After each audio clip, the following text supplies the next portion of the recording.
यह बात है दिल्ली के एक इलाके की, जहां दफ्तर से अपना काम खत्म करने के बाद जब अपने घर के लिए शुक्ला जी निकलने लगे तो उस समय उनकी घड़ी में तकरीबन रात के 10 बज रहे थे। हालांकि रोज शुक्ला जी शाम 7 बजे के लगभग अपने ऑफिस से निकल जाते थे, लेकिन आज काम के दबाव के कारण उन्हें थोड़ी देर हो गई थी। घर जल्दी पहुंचने की हड़बड़ाहट में आज शुक्ला जी ने सोचा कि बस की जगह टैक्सी क्यों ना ले ली जाए। फिर उन्होंने एक ऐप के माध्यम से एक टैक्सी बुक कर ली। ठीक 5 मिनट के बाद एक सफेद रंग की चमचमाती नई गाड़ी उनके पास आकर रुकी।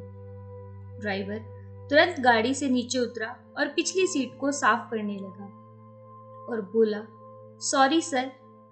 एक बुजुर्ग महिला के साथ कुछ छोटे बच्चे बैठे थे और कुछ खा रहे थे, इसीलिए सीट थोड़ी गंदी हो गई है और मैं उन्हें मना भी नहीं कर पाया। बच्चों को भला कैसे मना करता। ठीक है, कोई बात नहीं, अब जल्दी घर चलो, शुक्ला जी ने कहा। गाड़ी का गेट खोलकर जब शुक्ला जी अंदर बैठे तो देखा कि अभी कार की सीट का प्लास्टिक कवर भी नहीं हटा था और भीतर से नई कार की खुशबू आ रही थी। अब ड्राइवर ने गाड़ी चलाना शुरू किया। बहुत बहुत बधाई हो तुम्हें नई कार की, बहुत अच्छी कार है। नाम क्या है तुम्हारा? शुक्ला जी ने उत्सुकतावश पूछ लिया। शुक्रिया सर, मैंने अभी 3 दिन पहले ही ये नई गाड़ी ली है। मेरे पुराने साहब ने ही मुझे ये दिलाई है। वो बोले चलाओ, अभी तुम्हें जरूरत है। मैंने कहा कि मैं इतने पैसे कैसे दे पाऊंगा, तो उन्होंने बोला कि तुम चलाओ और अभी पैसों के बारे में मत सोचो, मैं सब देख लूंगा। सर, सोमेश यादव नाम है मेरा, ड्राइवर ने खुशी से कहा। अच्छा, ठीक है, तो फिर ये नई गाड़ी तुम्हारे पुराने साहब ने तुम्हें क्यों दिलाई? शुक्ला जी ने फिर से प्रश्न किया। सर, मैं उनकी कार चलाता था तकरीबन 20 साल से। रोज सुबह उन्हें दफ्तर लेके जाता और शाम को घर वापस ले आता। उसके बाद जब जहां जरूरत होती वहां उनके साथ जाता या कभी उनके पत्नी के साथ जाता, ड्राइवर ने उत्तर दिया। और फिर ड्राइवर ने अपनी बात आगे बढ़ाते हुए कहा, सर, कोविड में वर्क फ्रॉम होम होने के कारण काम बहुत कम हो गया था। फिर वहां मेरी जरूरत ही नहीं रही, क्योंकि साहब नौकरी से रिटायर हो गए थे। उसके बाद मैंने एक फूड कंपनी में काम पकड़ लिया, पर वहां बहुत प्रेशर था। क्यों? शुक्ला जी ने कौतूहलवश पूछ लिया। सर, 50 फोन एक साथ आ जाते थे। लोग देर से अपना ऑर्डर देकर फिर 15 मिनट में डिलीवरी के लिए दबाव बनाते थे। कुछ भी गड़बड़ हुआ तो बहुत डांट सुननी पड़ती थी। किसी को धीरज ही नहीं है सर। 2 बच्चे हैं मेरे। काम के जबरदस्त दबाव के कारण 6 महीने करके वहां से छोड़ दिया। फिर शुक्ला जी ने आगे पूछा। फिर सर, मेरे साहब ने ड्राइवर की एक वेबसाइट पर मेरा रजिस्ट्रेशन करा दिया। जब जिसको जरूरत पड़ती बुला लेता। अपनी सोसाइटी में भी उन्होंने सबको बता दिया था। 10-12 हजार महीना कमा लेता था। मेरा और मेरे परिवार का काम चल जाता था। फिलहाल मेरे दोनों बच्चे पढ़ रहे हैं साहब। एक अगले साल 10वीं की परीक्षा देगा और दूसरा बीए में है। बोल रहा है कहीं से मैनेजमेंट की पढ़ाई करेगा। अब पढ़ाई में तो पैसा लगता है ना सर। मैं बहुत चिंता में था।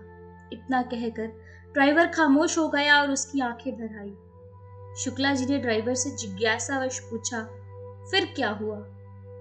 फिर सर, मैंने अपने साहब को पूरी बात बताई तो वह बोले, चिंता मत करो, चलो तुमको एक नई गाड़ी निकलवा देता हूँ। अब तुम खुद की गाड़ी चलाओ। मैं बोला, साहब, पैसे कहाँ हैं मेरे पास? तो वे बोले, मैं निकलवा कर दूंगा। उन्होंने ही सारी बात की कंपनी में और अपने रिटायरमेंट के मिले पैसों से ये गाड़ी मेरे लिए खरीद दी। तो ये कार साहब के नाम है तुम्हारे? शुक्ला जी ने फिर से पूछ लिया। नहीं सर, मेरे नाम से है। फिर पैसे तो तुम्हें चुकाने पड़ेंगे, कैसे करोगे इतना सब कुछ? शुक्ला जी के दिमाग में यह सब सुनकर बहुत सारे प्रश्न उठे जा रहे थे। ड्राइवर बोला, सर, साहब ने कहा है कि तुम सिर्फ मेहनत और ईमानदारी से गाड़ी चलाओ, अपनी सारी जरूरतें पूरी करो। पैसे अभी नहीं देने हैं, जब ये गाड़ी बेचोगे तब मुझे बताना, फिलहाल मैं सब कुछ देख लूंगा।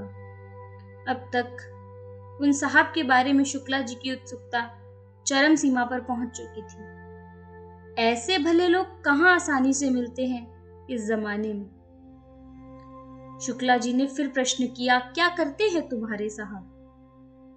सर, वो एक बड़े दूरसंचार कंपनी में कार्यरत थे। बड़े ही भले लोग हैं। उनकी पत्नी भी गरीब बस्ती के बच्चों को खाली समय में अपने घर बुलाकर मुफ्त में पढ़ाती हैं। क्या नाम है उनका? शुक्ला जी ने फिर से पूछा। जी साहब, उनका नाम है प्रफुल्ल कुमार।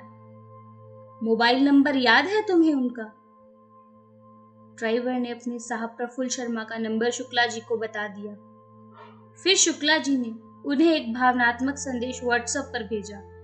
साथ ही उन्हें बताया कि मैं आपके पुराने ड्राइवर सोमेश यादव की नई गाड़ी में बैठा हूँ। आपने जो उसके लिए किया है उससे मैं बहुत प्रभावित हुआ हूँ। दूसरी तरफ प्रफुल्ल जी को अनजान नंबर से संदेश पाकर बड़ा आश्चर्य हुआ। वह सोचने लगे, क्या यह मैसेज मेरे लिए है? उन्होंने वापस से प्रतिक्रिया जाननी चाही। फिर शुक्ला जी ने विस्तार से प्रफुल्ल जी को पूरी बात बताई। पूरा संदेश का आदान प्रदान के बाद शुक्ला जी ने यह महसूस किया कि प्रफुल्ल जी ने अपने ड्राइवर के लिए जो कुछ भी किया है उसका रत्ती भर भी श्रेय वे खुद नहीं लेना चाहते। अंत में प्रफुल्ल बाबू ने शुक्ला जी को बस एक ही संदेश भेजा, जनाब, सोमेश मेरा ड्राइवर नहीं बल्कि मेरे ही परिवार का एक अहम सदस्य है। यह सुन शुक्ला जी की आंखें डबडबा गई। वह मन ही मन सोचने लगे, कौन कहता है कि इंसानियत मर चुकी है इस दौर में।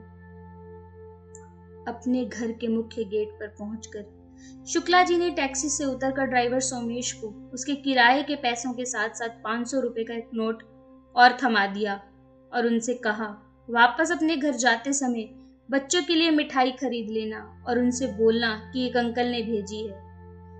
सोमेश ने आंखों ही आंखों में शुक्ला जी को शुक्रिया कहा और रेडियो का वॉल्यूम बढ़ाकर वहां से चला गया।